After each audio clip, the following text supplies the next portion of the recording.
কারণ আওয়ামী লীগ নিষিদ্ধ না হলে এই দেশে আবার স্বাধীনতা সার্বভৌমত্বের সংকট তৈরি হবে।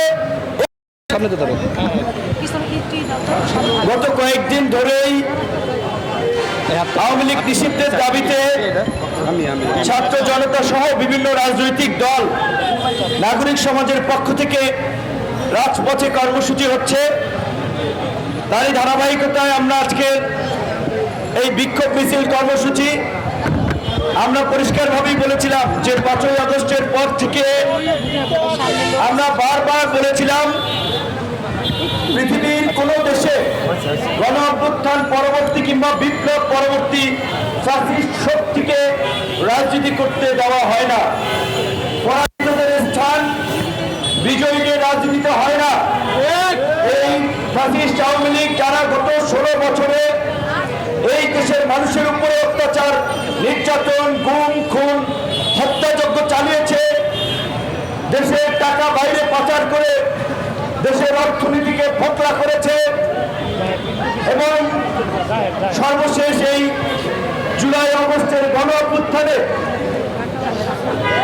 নিরীহ ছাত্র জনতার উপরে যারা পুরো রাষ্ট্রযন্ত্রকে ব্যবহার করে হত্যাযজ্ঞ চালিয়েছে তাদেরকে নিষিদ্ধ করা হোক। কিন্তু আমরা বলেছি সরকার কথা শুনে নাই। আমরা যারা জেলে গিয়েছিলাম, রিমান্ডে ছিল, কারাগারে ছিল, তারা জানে তাদের সাথে ওই কারাগারে এবং ওই ডিবি হেফাজতে কি হয়েছে।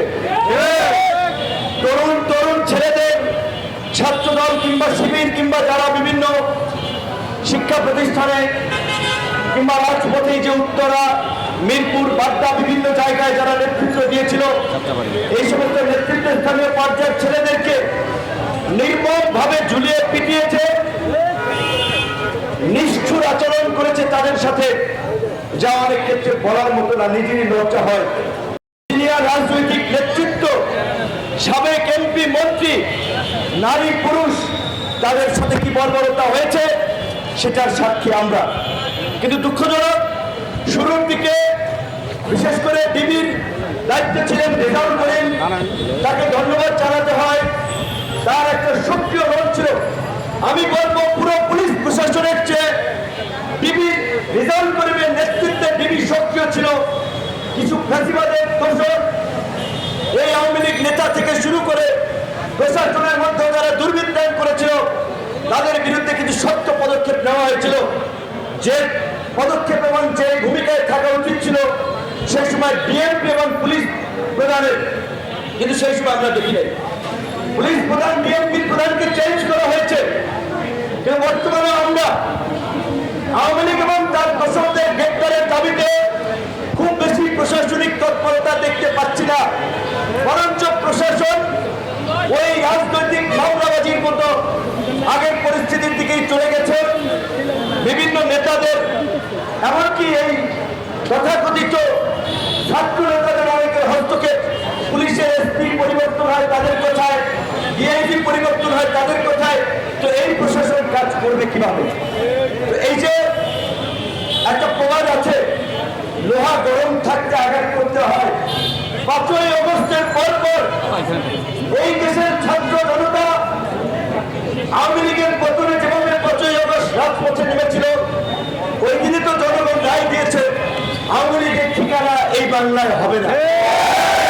সরকার কেন 5ই আগস্টের পর 8ই আগস্ট সরকার গঠন করে কেন তার প্রথম প্রজ্ঞাপন আইনি সিদ্ধান্ত এই ফাঁসিদের নিষিদ্ধের পক্ষে নিল না?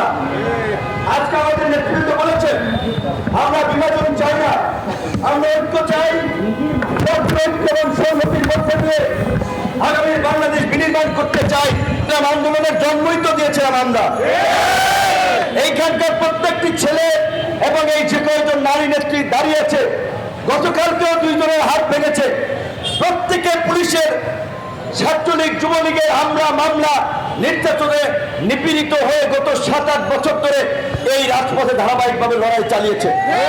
এমনকি 28 অক্টোবরের পরে দেখেছেন যখন অনেকে অলিগলিতে মিছিল করে গণ অধিকার পরিষদের নেতা কর্মীরা প্রকাশ্যে এই যাত্রাবাড়ি, উত্তরা, ওই রামপুরা রাজপথে মগবাজারে মিছিল করেছে। কখনো এই অলিতে গলিতে চিপায় চাপায় মিছিল করে নাই। আজকে এই আন্দোলনের যে কোনো কারণে পরিস্থিতি হোক, আমাদের কিছু ছাত্র নেতৃবৃন্দ তারা সামনে ছিল। নাহিদকে আমরা জিজ্ঞেস করতে চাই, 7 মাস নাহিদ সরকারের থেকে কেন এই আওয়ামী লীগ নিষিদ্ধের দাবিতে পদক্ষেপ নিল না? নাহিদ আসিফ মাহফুজ সরকারের বিশেষ সহকারী ছিল, সেখান থেকে তার প্রমোশন হয়ে তিনি উপদেষ্টা হয়েছেন। তারা 3 জন ছাত্র উপদেষ্টা যদি প্রধান উপদেষ্টা এবং উপদেষ্টা পরিষদের মিটিংয়ে বলতো, মাননীয় প্রধান উপদেষ্টা এবং উপদেষ্টা মন্ডলীর সদস্যরা আমাদের ভাইরা যে রক্ত এবং প্রাণের বিনিময়ে যে আন্দোলন সংগ্রাম সফল করেছে, এই আন্দোলনের ফসল হচ্ছে অন্তর্বর্তীকালীন সরকার। সেই সরকারে আমি একজন ছাত্র প্রতিনিধি, আমার যোগ্যতা ছিল না, আমার বাপদাদারও যোগ্যতা নাই। আমরা এসেছি শুধুমাত্র এই ছাত্রদের কৃপায়, তাদের সমর্থনে। তাদের দাবি হচ্ছে ফ্যাসিবাদকে চিরতরে নির্মূল করে নতুন রাজনৈতিক বন্দোবস্ত প্রতিষ্ঠা করা। আপনি প্রধান উপদেষ্টা, প্রথম সিদ্ধান্ত ফ্যাসিবাদকে নিষিদ্ধ করুন বলেছে না, বরঞ্চ ওই যে 2 দিনের বৈরাগী বাতের বলে অন্য 15-20 দিনের আন্দোলনের নেতা হয়ে তারা ওই পুরানো বন্দোবস্তের মতোই ক্ষমতার অপপ্রয়োগ, নিয়োগ বাণিজ্য, টেন্ডার বাণিজ্য এবং নিজের একটা দল গঠনে এইগুলোর মধ্যে ব্যস্ত থেকেছে। এখন তারা যমুনার সামনে বসছে। যমুনা কেন ঘেরাও করব? যমুনা প্রধান উপদেষ্টার একটা বাসভবন, এইটা একটি স্পর্শকাতর জায়গা। একটা দায়িত্বশীল রাজনৈতিক দল যাদের সমর্থনে এই সরকার আছে, সেই জায়গা থেকে কি আমরা যমুনার সামনে ঘেরাও করতে পারি? আমরা যমুনার সামনে যেতে পারি না। আমরা প্রধান উপদেষ্টা সহ সরকারের উপদেষ্টাদের সাথে আলাপ আলোচনার চাপ প্রয়োগের অনেক রাস্তা আছে। ওইটা একটা স্পর্শকাতর জায়গা। এই যে ছাত্ররা হঠাৎ করে রাতের, এতদিন খবর নেই, রাতের মধ্যে ওইখানে বিভিন্ন জনকে ডেকে আপনার তারপরে অনেক লোকজনকে জড়ো করেছে। সরকার পক্ষ থেকে আজকে আমাদেরকে অনুরোধ করা হয়েছে নিরাপত্তাজনিত কারণে আমরা যেন ওই এলাকাটি এড়িয়ে চলি। আমরা সরকারের প্রতি আমরা সহনশীল। আমরা আজকে যমুনার দিকে যাব না। তবে আমরা গণ অধিকার পরিষদ আমাদের নেতৃবৃন্দ যেটা বলেছে, আমরা একটা ধারাবাহিক প্রক্রিয়ার মধ্যে দিয়ে আওয়ামী লীগ নিষিদ্ধের দাবি জানিয়ে আসছি, কর্মসূচি দিয়ে আসছি। সর্বশেষ 5ই ফেব্রুয়ারি জেলায় জেলায় স্মারকলিপি, 9 ফেব্রুয়ারি বিক্ষোভ কর্মসূচি এবং আজকের এই বিক্ষোভ কর্মসূচিতেও আমরা বলছি প্রধান উপদেষ্টা এবং উপদেষ্টা পরিষদের আলোচনায় তারা জাতীয় সংলাপের উদ্যোগ নিচ্ছে।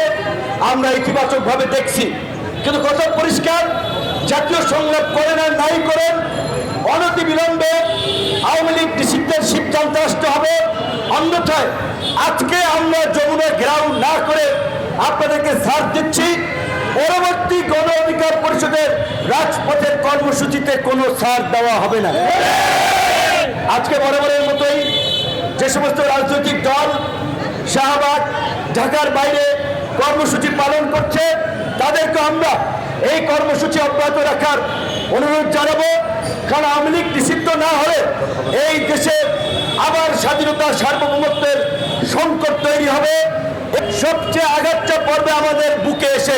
যেমনি ভাবে এই আন্দোলনের সময় আমরা গ্রেপ্তার হয়েছিলাম, আমরা হামলার শিকার হয়েছিলাম, আমরা বর্বরতার শিকার হয়েছিলাম। কাজে আমাদের এটা একটা পরিষ্কার দাবি, আওয়ামী লীগ নিষিদ্ধের প্রশ্নে আর কোনো আপোষ করা হবে না, সরকারকে আর কোনো সুযোগ দেওয়া হবে না। পরিষ্কারভাবে আমরা আওয়ামী লীগকে নিষিদ্ধ করার দাবি জানাই। একই সাথে এই যে দুর্বল ভঙ্গুর উপদেষ্টা পরিষদ, এই উপদেষ্টা পরিষদ দিয়ে বিপ্লবী বা গণ অভ্যুত্থান পরবর্তী সরকার চলছে না। পরিষ্কার কথা, এই তথাকথিত সুশীল এবং এনজিও ব্যক্তিত্ব কিংবা বিদেশি মদতপুষ্ট এনজিও লোকদের দ্বারা এই সরকার চলবে না, কোন অভ্যুত্থানের আকাঙ্ক্ষার বাস্তবায়ন হবে না। অবশ্যই উপদেষ্টা পরিষদ পুনর্গঠন করতে হবে। ইউএফটি ফার্স্টের সাথে ট্রেড করুন যে কোনো জায়গা থেকে, ক্যাম্পাসে ক্লাসের ফাঁকে, ঢাকার জ্যামে বসে কিংবা ঘরে বসে। ট্রেডিং এখন হাতের মুঠোয়, তাই ট্রেড করুন যখন খুশি যেখানে খুশি।